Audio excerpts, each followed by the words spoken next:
Ruang dalam, Karebet, Ki Pemanahan, Ki Penjawi, Mas Manca dan Joko Wilo bertemu dengan Kanjeng Sunan Kalijogo.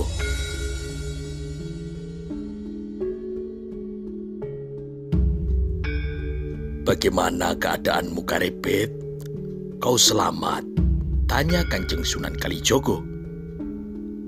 "Atas pengestu Kanjeng Sunan Kalijogo, saya dalam keadaan selamat," jawab Karebet.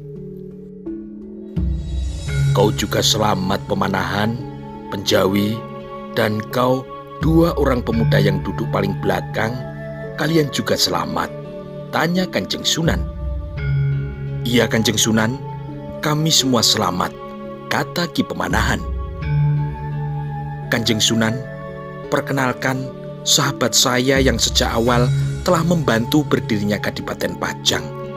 Yang duduk di belakang sebelah kiri adalah Mas Manca, dan yang duduk di sebelah kanan adalah Joko Wilo. Keduanya dari Banyu Biru, Kanjeng Sunan," kata Karebet memperkenalkan keduanya. Mas Manca dan Joko Wilo pun mengangguk hormat kepada Kanjeng Sunan Kalijogo, dan Kanjeng Sunan pun kini juga membalas hormatnya. "Karebet, bagaimana persiapanmu untuk pelantikan pada Bisowanan Agung besok?" tanya Kanjeng Sunan Kalijogo. "Saya sudah siap, Kanjeng Sunan. Nanti saya akan berada di dalam Sasono Sewoko bersama Kakang Pemanahan dan Kakang Penjawi. Sedangkan Mas Manca dan Joko Wilo akan menunggu di luar keraton," kata Karebet. "Baik, Karebet. Besok kita akan berangkat ke keraton bersama-sama dari Gatilangu pagi hari. Kita berangkat berjalan kaki saja. Nanti kudamu ditinggal di sini," kata Kanjeng Sunan Kalijogo. "Baik, Kanjeng Sunan," kata Karebet. Tidak lama kemudian terdengar suara kentongan yang ditabuh sebagai tanda telah memasuki waktu sholat zuhur. "Sudah masuk waktu zuhur. Mari kita mengerjakan sholat berjamaah di sini," ajak Kanjeng Sunan Kalijogo. Kemudian mereka pun keluar menuju ke tempat wudhu, dan setelah itu mereka pun menuju ke sebuah ruangan yang akan dibuat sebagai tempat sholat untuk bersama-sama mengerjakan sholat zuhur berjamaah. Tidak berapa lama, Kanjeng Sunan Kalijogo telah tiba dan berdiri di depan sebagai imam sholat zuhur di Kadilangu. Hari itu, Karebet, Ki Pemanahan dan Ki Penjawi sebagai murid Kanjeng Sunan Kalijogo diberi kesempatan untuk mengaji. Sedangkan Mas Manca dan Joko Wilo membantu beberapa santri yang sedang membelah kayu bakar. Matahari berjalan terus seakan-akan jatuh perlahan-lahan ke langit sebelah barat, dan tidak lama kemudian lembayung senja pun menghiasi langit Brangkulon. Di ujung senja, perlahan-lahan malam segera menggantikan siang. Kabut kegelapan kini menyelimuti bumi Demak. Malam itu, setelah sholat Isya di pesantren Kadilangu, Kanjeng Sunan Kalijogo secara bergantian melanjutkan mengajar mengaji 3 orang muridnya itu. Menjelang wayah sepi wong, kelima tamu dari Pajang sudah berada di dalam kamarnya. Mereka beristirahat untuk persiapan menghadiri Bisowanan Agung besok pagi. Keesokan harinya, di hari Anggoro Kasih, ketika matahari sudah menampakkan dirinya, kelima tamu dari Pajang beserta Kanjeng Sunan Kalijogo bersiap menuju keraton, dan tak ketinggalan Kanjeng Sunan Kalijogo juga mengajak 2 orang santrinya ikut ke keraton. "Kalian berdua nanti menunggu di luar bersama 2 orang tamu dari Pajang ini." "Baik, Kanjeng Sunan," kata salah seorang santrinya. Karebet mengenakan pakaian terbaik yang dimilikinya.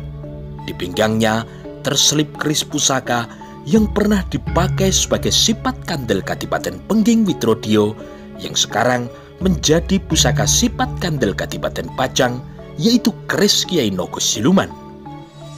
Mereka kini sudah siap. 8 orang akan segera berangkat ke Kota Raja dengan berjalan kaki. Meskipun Kanjeng Sunan Kalijogo umurnya sudah sangat sepuh, gerak tubuhnya masih tangkas, tidak jauh berbeda dengan beberapa tahun yang lalu ketika masih belum menetap di daerah Katilangu. Sudah sejak puluhan warsa yang lalu, Kanjeng Sunan Kalijogo mulai menjelajahi tanah Jawa untuk menyebarkan agama Islam, jajah desa Milangkori, naik gunung, menuruni lembah, masuk di hutan Gung Lewang-Lewong, keluar masuk di setiap desa. Kadang-kadang Kanjeng Sunan Kalijogo juga mengadakan pertunjukan, memainkan wayang kulit, dan Kanjeng Sunan pun juga menyamar sebagai dalang dengan nama Dalang Sitobrangti. Dalang Sitobrangti mendalang bukan hanya di seputar daerah Gunung Merapi dan Gunung Merbabu saja, tetapi ia juga sampai di ujung pegunungan Menoreh, bahkan sampai di daerah Gunung Slamet. Dan selain itu, ia juga menjelajahi di sepanjang pesisir Segoro Kidul. Jelajah tanah Jawa dilakukan secara terus-menerus oleh Kanjeng Sunan Kalijogo selama puluhan warsa, hingga akhirnya Kanjeng Sultan Trenggono menawari beliau untuk tinggal dimanapun di dalam bumi Demak. Hingga akhirnya Kanjeng Sunan memilih daerah Katilangu, yang sekarang dijadikan tanah perdikan Katilangu, untuk menjadi tempat menetapnya Kanjeng Sunan Kalijogo bersama para santrinya. Sekarang Kanjeng Sunan Kalijogo sedang berjalan menuju ke keraton untuk menghadiri Pisowanan Agung di Sasono Sewoko. Kanjeng Sunan berpakaian rapi, berpakaian serba wulung sebagai ciri khas pakaian dari Kanjeng Sunan Kalijogo. Ada rasa cemas membayang di wajah Karebet melihat Kanjeng Sunan Kalijogo dengan tangkasnya berjalan ke arah barat. Kakang Pemanahan dan Kakang Penjawi, kenapa Kanjeng Sunan tidak mengambil jalan yang menuju ke arah utara? Tanya Karebet kepada Ki Pemanahan. Iya, Di, aku juga mencemaskan Kanjeng Sunan Kalijogo, kata Ki Pemanahan sambil memandang pakaian Kanjeng Sunan yang berwarna wulung. Aku juga khawatir, kata Ki Penjawi. Apa boleh buat, kita hanya bisa mengikuti langkah Kanjeng Sunan, dan kita hanya bisa melihat apa yang akan terjadi nanti di tepi sungai. 8 orang itu pun masih terus berjalan kaki menuju ke arah barat, dan sebentar lagi mereka akan tiba di Sungai Tuntang. Menyeberang Sungai Tuntang, itulah sebetulnya yang dikhawatirkan oleh Karebet beserta Ki Pemanahan dan Ki Penjawi. Bagaimana mungkin seorang yang sudah sangat sepuh seperti Kanjeng Sunan Kalijogo harus menyeberangi Sungai Tuntang dengan memakai pakaian seorang ulama yang berwarna wulung. Dan Kanjeng Sunan Kalijogo juga adalah salah seorang wali songo yang sangat dihormati di seluruh wilayah Kesultanan Demak. Bagaimana mungkin Kanjeng Sunan Kalijogo datang di Sasono Sewoko mengikuti jalannya Pisowanan Agung dengan pakaian basah kuyup karena menyeberangi Sungai Tuntang? Memang sebaiknya Kanjeng Sunan Kalijogo berjalan sedikit memutar ke arah utara lewat jalan lintas yang menuju ke Kudus. Di sana ada sebuah rakit yang biasanya dipakai oleh Kanjeng Sultan Trenggono apabila pergi berburu di hutan Prawoto. Rakit itu dipakai untuk menyeberangi Sungai Tuntang. Mereka pun kini terus berjalan, dan tak lama kemudian tepi sungai pun telah terlihat oleh mereka. Kita menyeberang lewat mana, Kanjeng Sunan? Tanya Karebet dengan cemas. Kita menyeberang lewat jalan yang biasa kau lewati sewaktu kau menyeberang dari Kota Raja ke Katilangu, Karebet, kata Kanjeng Sunan Kalijogo sambil terus berjalan. Ketika mereka tiba di tepi sungai, betapa herannya Karebet ketika melihat di tepi sungai yang biasa dilewatinya tertambat sebuah rakit lengkap dengan 2 buah galah dari bambu. Karepet pun saling berpandangan dengan Ki Pemanahan dan Ki Penjawi. Lalu Karepet pun berbisik kepada Ki Pemanahan. "Dari mana datangnya rakit ini dan siapa yang telah membuatnya, Kakang?" tanya Karepet. "Rakit ini kelihatannya masih baru. Bambu-bambunya baru saja ditebang.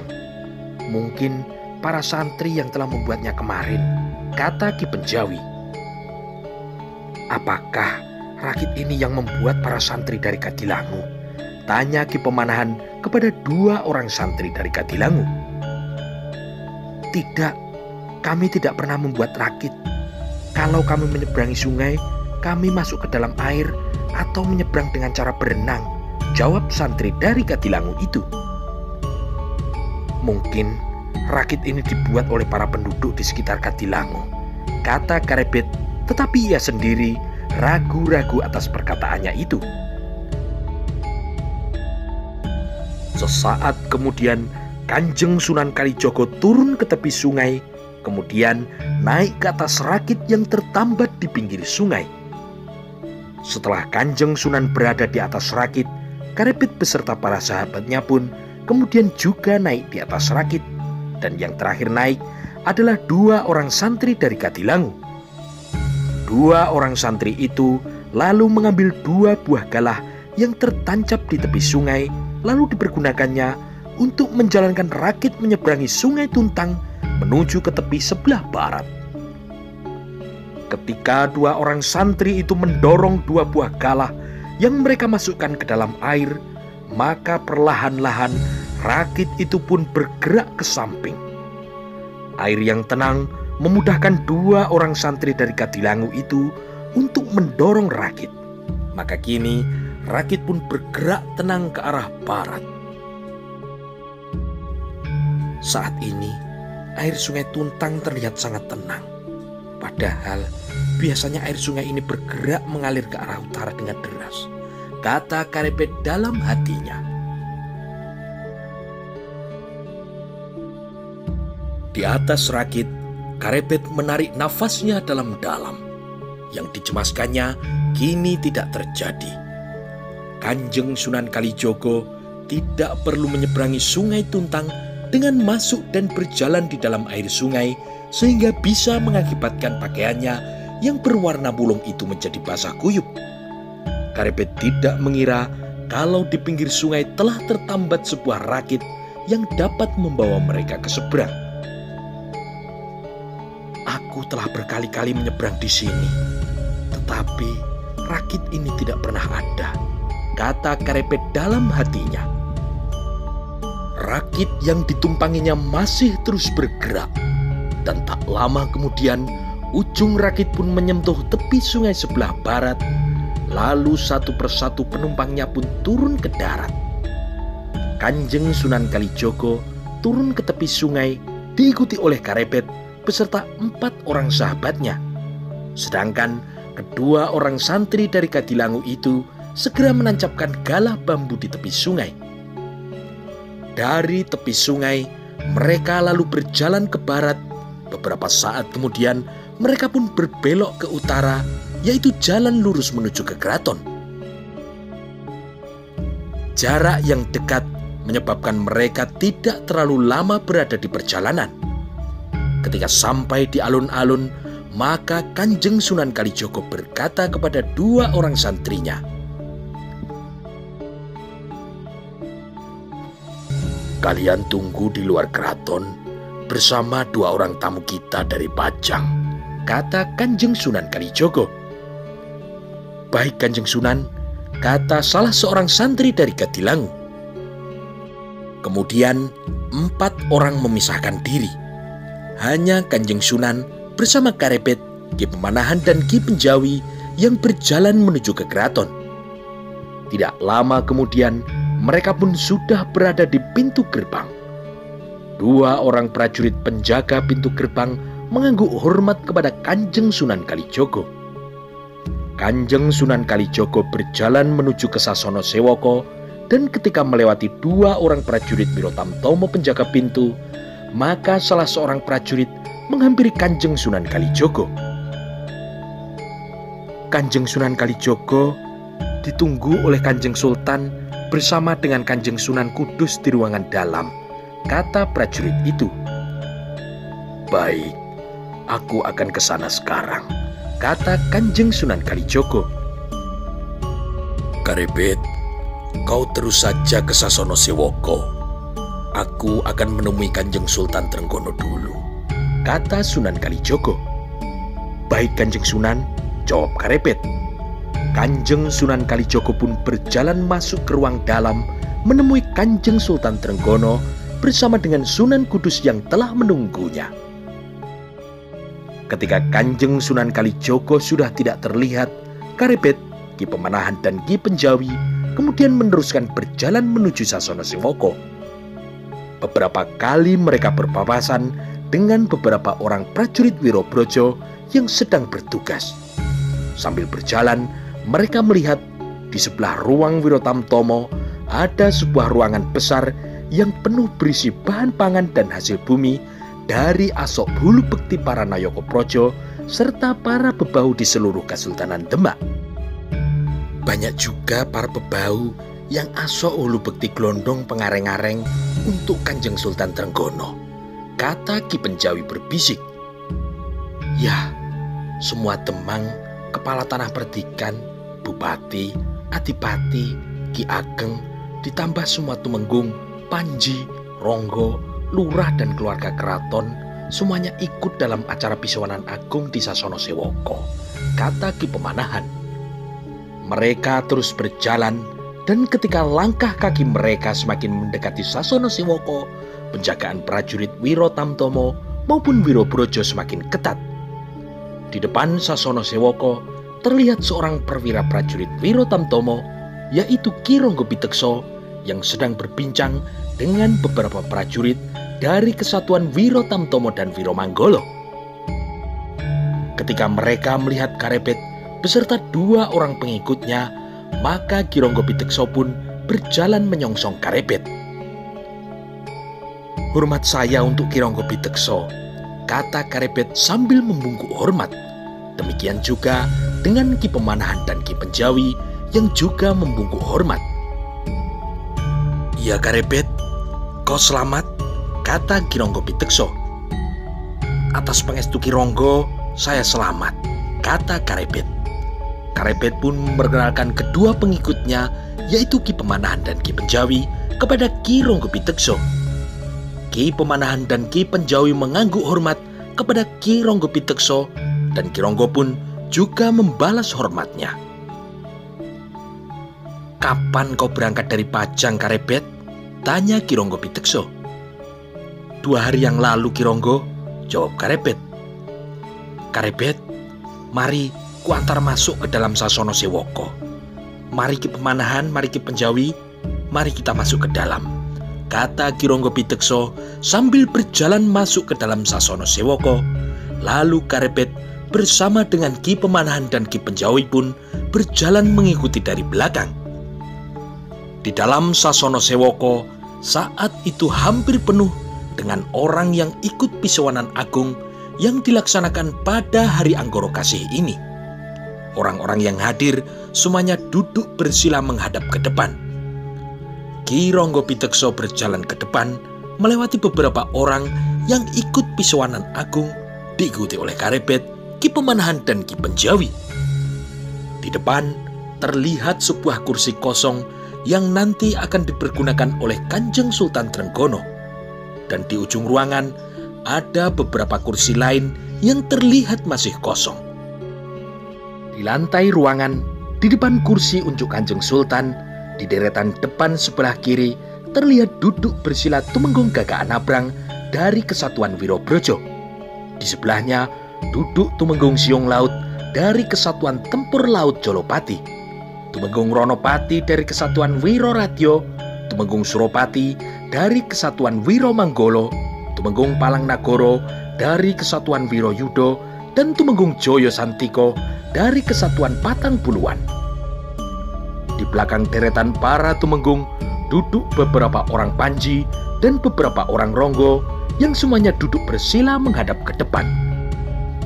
Di deretan depan sebelah tengah duduk beberapa keluarga Kanjeng Sultan. Paling ujung duduk Aryo Penangsang. Di sebelahnya duduk pula Pangeran Khatiri atau Pangeran Kalinyamat. Lalu di sebelahnya duduk pula Sunan Prawoto. Lalu di sebelahnya lagi duduk pula Pangeran Timur, putra bungsu Kanjeng Sultan Trenggono yang masih anak-anak. Ki Ronggo Pitekso lalu mempersilahkan Karepet duduk bersebelahan dengan Pangeran Timur yang berusia masih sangat muda, yang selalu dijaga oleh kakaknya, putra sulung Kanjeng Sultan Trenggono, yaitu Sunan Prawoto. Karepet pun mengangguk hormat kepada para pangeran dan para tumenggung yang sudah hadir. Lalu ia pun kemudian duduk bersila di lantai, duduk di sebelah Pangeran Timur. Ki Pemanahan dan Ki Penjawi pun kemudian duduk bersila di belakang Karepet menghadap ke depan. Ki Ronggo Pitekso setelah mengantar Karepet ke tempatnya, kemudian berjalan keluar ruangan Sasono Sewoko, kembali ke depan untuk menanti para tamu berikutnya. Di belakang Karepet, Ki Pemanahan dan Ki Penjawi mengedarkan pandangannya. Dilihatnya calon Adipati Jipang, yaitu Aryo Penangsang yang duduk paling ujung. Sorot matanya lurus ke depan, dan di belakangnya, di sebelah kiri, duduk adiknya, putra Pangeran Sekar Seto Englepen yang muda, yaitu Aryo Mataram. Ki Pemanahan dan Ki Penjawi melihat kepada orang yang duduk di belakang Aryo Penangsang. Di sebelah Aryo Mataram, duduklah seorang tua yang rambutnya sudah putih semua. Ki Pemanahan terkejut ketika dia melihat ke orang tua itu. Bersamaan dengan orang tua yang berambut putih itu pun juga sedang melihatnya. Itu orang Jipang, Ki Matahun. Kemampuannya tidak bisa dianggap ringan, kata Ki Pemanahan dalam hatinya. Ki Matahun pun memalingkan pandangannya dari Ki Pemanahan. Ia juga berkata dalam hatinya, Pemanahan dan Penjawi, orang Selo itu sekarang telah bergabung ke Pajang. Sambil memandang kepada dirinya sendiri, Ki Matahun pun berkata pelan-pelan, cukup seimbang. Ki Matahun pun kemudian menundukkan kepalanya. Tetapi sebenarnya ia sedang menakar perbandingan kekuatan antara Kadipaten Jipang dengan Kadipaten Pajang. Lalu ia juga menimbang pula kekuatan Sunan Prawoto maupun Pangeran Kalinyamat. Kalau kekuatan Prawoto maupun Kalinyamat tidak masuk dalam hitunganku, tidak usah Raden Penangsang turun tangan. Aku bersama Rangkut dan 30 orang prajurit Jipang yang berasal dari Padepokan Sekar Jagad mampu menggulung mereka dalam 1 hari, kata Ki Matahun dalam hatinya. Perbandingan kekuatan Kadipaten Pajang dengan Kadipaten Jipang kelihatannya seimbang. Ilmu Joyo Kawijayan Karepet dan Raden Penangsang kelihatannya juga seimbang. Aku dan Pemanahan maupun Penjawi juga setingkat. Tetapi selain kedua orang Selo itu, aku khawatir kalau ada orang lain yang akan bergabung ke Kadipaten Pajang, kata Ki Matahun dalam hatinya. Kadipaten Jipang tidak perlu kalah. Di Jipang ada kakak seperguruanku, Panembahan Sekar Jagad dari lereng Gunung Lawu. Tetapi apakah Panembahan Sekar Jagad mau membantu Jipang? Kata Ki Matahun di dalam hatinya, dan pertanyaan itu pun telah dijawabnya sendiri. Pasti mau. Panembahan Sekar Jagad pasti mau membantu Jipang. 30 orang muridnya pun juga telah diperintahkan untuk mengabdi menjadi prajurit Jipang. Ki Matahun tersadar dari angan-angannya ketika didengarnya suara Panji Tonopati yang bertindak sebagai Pranoto Coro mengatakan Kanjeng Sultan akan segera memasuki Sasono Sewoko. Semua orang yang berada di dalam Sasono Sewoko kemudian berjongkok dengan kepala menunduk menanti kedatangan Kanjeng Sultan Trenggono beserta semua pendereknya. Dari ruang dalam keraton, kini keluarlah sebuah rombongan yang berjalan paling depan, 2 orang Tumenggung Wiro Tamtomo, yang berjalan di sebelah kanan Tumenggung Gajah Birowo, sedangkan yang berjalan di sebelah kiri Tumenggung Suronoto. Mereka berjalan mengapit Kanjeng Sultan Trenggono yang saat itu berjalan memakai pakaian keprabon. Di belakangnya berjalan seorang abdi dalem yang membawa sebuah songsong Kesultanan Demak yang berwarna kuning. Di belakang pembawa payung kerajaan berjalan pula Patih Kesultanan Demak, yaitu Patih Wonosalam. Setelah itu, di belakangnya berjalan 2 orang ulama dari 2 orang wali songo yang sudah sangat sepuh, yaitu Kanjeng Sunan Kalijogo beserta Kanjeng Sunan Kudus. Kanjeng Sunan Kudus berpakaian seorang ulama, baju panjang berwarna putih, sedangkan Kanjeng Sunan Kalijogo berpakaian berwarna wulung. Setelah itu, baru di belakangnya berjalan Kanjeng Prameswari beserta Sekar Kedaton Gusti Putri Mas Sempoko. Di belakang Kanjeng Prameswari, di sebelah kiri berjalan Putri Kanjeng Sultan yang sekarang berdiam di Pesanggerahan Kalinyamat, istri dari Pangeran Hadiri, yaitu Kanjeng Ratu Kalinyamat. Sedangkan yang di sebelah kanannya menantu Kanjeng Sultan, istri dari Sunan Prawoto, yaitu Kanjeng Ratu Prawoto. Di belakang sendiri berjalan seorang emban yang menggendong seorang anak kecil, yaitu Raden Aryo Pangiri, satu-satunya cucu laki-laki dari Kanjeng Sultan yang masih terhitung pewaris tahta Kesultanan Demak. Sesaat kemudian, rombongan Kanjeng Sultan telah memasuki Sasono Sewoko. Tumenggung Gajah Birowo yang berjalan di depan bersama Tumenggung Suronoto berjalan perlahan-lahan menuju kursi khusus yang berada di depan yang disediakan untuk Kanjeng Sultan. Semua yang hadir di Sasono Sewoko menunduk dan menyembah ketika Kanjeng Sultan Trenggono lewat di depannya. Ketika Tumenggung Gajah Birowo dan juga Tumenggung Suronoto sudah sampai di depan, maka kedua Tumenggung itu pun mempersilahkan Kanjeng Sultan untuk duduk di kursi yang telah disediakan. Kanjeng Sultan duduk di sebuah dampar dento, sebuah singgasana yang berukuran agak besar, terbuat dari kayu jati yang diukir halus. Kanjeng Sultan pun kini segera duduk di singgasananya, lalu agak di belakang singgasana ditancapkan pada sebuah jagrak payung kebesaran Kesultanan Demak yang dibawa oleh seorang abdi dalem yang berjalan di belakang Kanjeng Sultan. Kanjeng Sunan Kalijogo bersama dengan Kanjeng Sunan Kudus lalu duduk di 2 buah kursi yang berjejer yang terletak agak jauh di sebelah kanan Kanjeng Sultan. Kanjeng Prameswari pun kemudian juga duduk di kursi agak di belakang sebelah kiri Kanjeng Sultan. Ratu Kalinyamat, Ratu Prawoto berserta dengan Sekar Kedaton Mas Sempoko duduk agak ke belakang, duduk bersimpuh di sebelah kiri Kanjeng Prameswari. Di belakangnya juga duduk bersimpuh emban yang menggendong Raden Aryo Pangiri yang umurnya baru sewarsa. Patih Wonosalam segera duduk bersila di sebelah kanan agak jauh dari Kanjeng Sultan. Sedangkan Tumenggung Gajah Birowo dan juga Tumenggung Suronoto duduk bersila di sebelah kanan dan kiri mengapit Kanjeng Sultan yang duduk di singgasananya. Gusti Putri Sekar Kedaton yang duduk bersimpuh di dekat Kanjeng Prameswari mengedarkan pandangannya agak jauh ke depan. Dilihatnya kini Karepet yang duduk bersila di sebelah Pangeran Timur.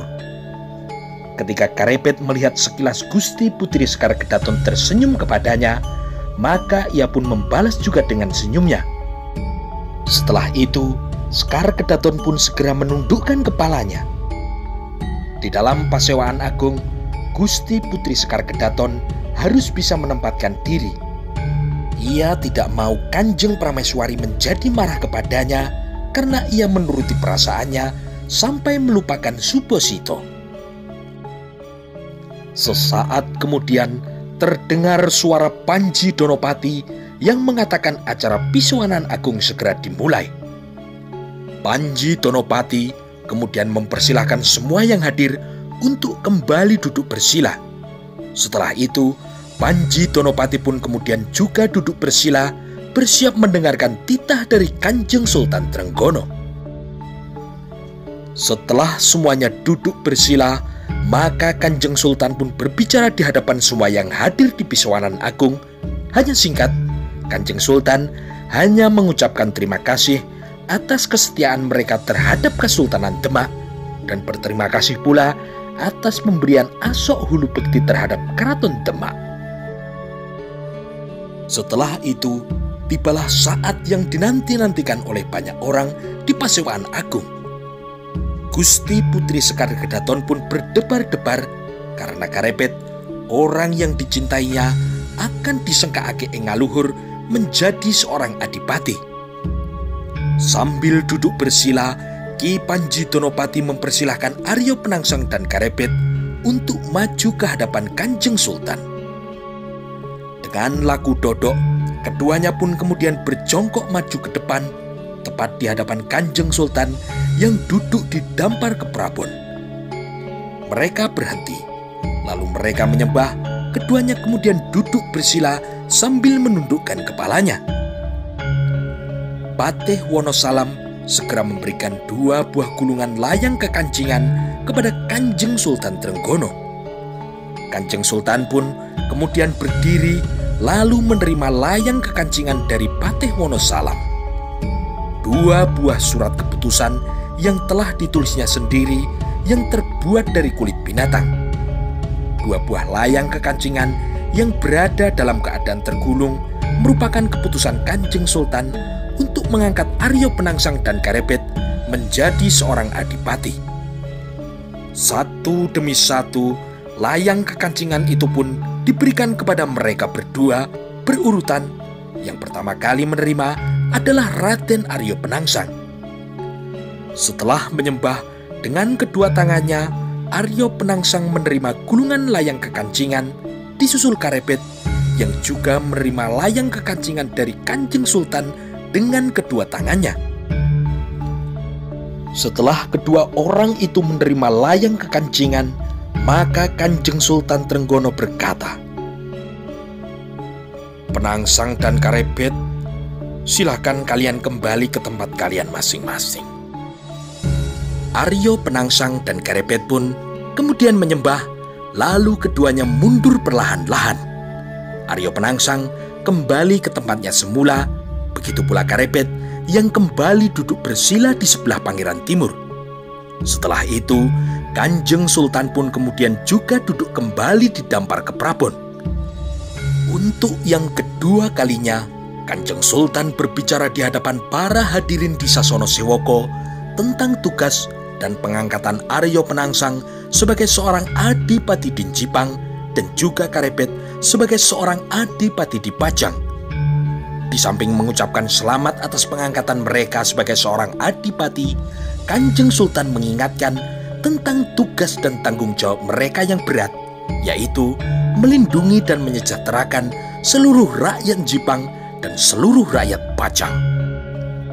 Dikatakan oleh Kanjeng Sultan, sebelum Kadipaten Jipang dan juga Kadipaten Pajang mampu mempunyai prajurit sendiri, maka untuk sementara akan ada 15 orang prajurit dari Kesatuan Wiro Manggolon Demak yang akan diperbantukan di Kadipaten Jipang, dan 15 orang lainnya juga akan diperbantukan di Kadipaten Pajang. Sesuai dengan yang tertulis di layang kekancingan, maka mulai hari ini Raden Aryo Penangsang resmi sebagai adipati di Kadipaten Jipang dengan nama Adipati Aryo Penangsang. Sedangkan Karepet juga resmi menjadi adipati di Kadipaten Pajang dengan nama Adipati Hadiwijoyo, kata Kanjeng Sultan Trenggono. Mendengar titah ayahandanya, mata Gusti Putri Sekar Kedaton berkaca-kaca, hampir menangis bahagia mendengar pemuda yang dicintainya kini telah menjadi seorang adipati. "Hadiwijoyo, Namanya sekarang Kanjeng Adipati Hadiwijoyo, kata Sekar Kedaton perlahan. Setelah Kanjeng Sultan selesai menyampaikan titahnya, maka doa pun segera dibaca oleh Kanjeng Sunan Kalijogo. Tidak lama kemudian, setelah pembacaan doa selesai, maka Pisowanan Agung telah dinyatakan selesai. Panji Donopati mempersilahkan Kanjeng Sultan untuk berdiri dan kembali ke ruang dalam. Setelah mendengar Kanjeng Sultan akan kembali ke ruang dalam, maka semua yang hadir di Sasono Sewoko segera berjongkok, bersiap menyembah Kanjeng Sultan ketika lewat di depannya.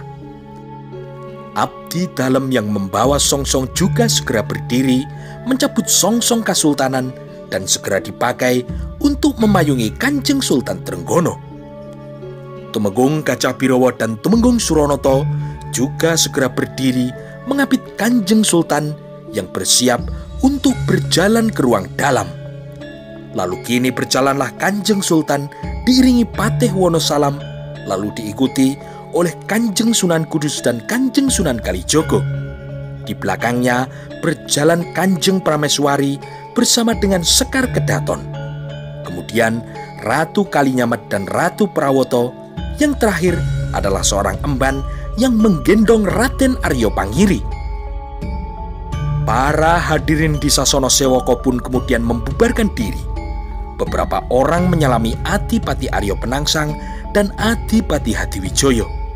Tetapi sesaat kemudian Aryo Penangsang pun bergegas keluar dari Sasono Sewoko dan di belakangnya berjalan adiknya, yaitu Aryo Mataram bersama Ki Matahun. Ki Pemanahan pun segera mendekat pada Adipati Hadiwijoyo dan berkata, "Kanjeng Adipati, kita segera keluar dari Sasono Sewoko sekarang," kata Ki Pemanahan.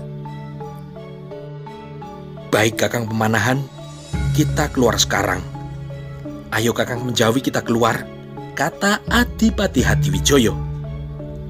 "Baik Kanjeng Adipati," kata Ki Penjawi.